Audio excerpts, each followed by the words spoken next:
طيب. ما هقول كلام انا ايه يا عم، انت راح فين؟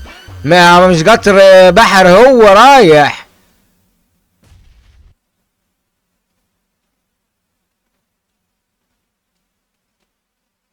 لا ده هكر حلال ده. لا لا ده هكر حلال.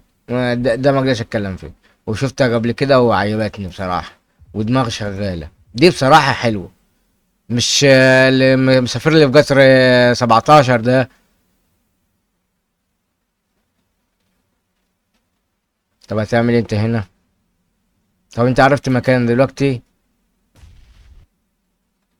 تاني انت بتعدل المكان عشان تعرف المكان. راح فين؟ بالظبط عشان تجيب بالظبط. ماشي. شغال. هو ياه. خش بقى ياه. حبيبي الله بص. ده انت بص انت اسطورة. حلو. حلو. حلو. بس رايدن عملها برضو قبليك بس من زمان. ودي اول مرة كنت اعرف يعني رايدن في الحوار ده. لقيتها برضو الصورة وعارفها كان في بيت او حاجة زي كده. ده بس حلو. طب انت ايه حكايتك ايه تاني؟ لا انت خلاص خلصت كده الجيم. لا بس حلو.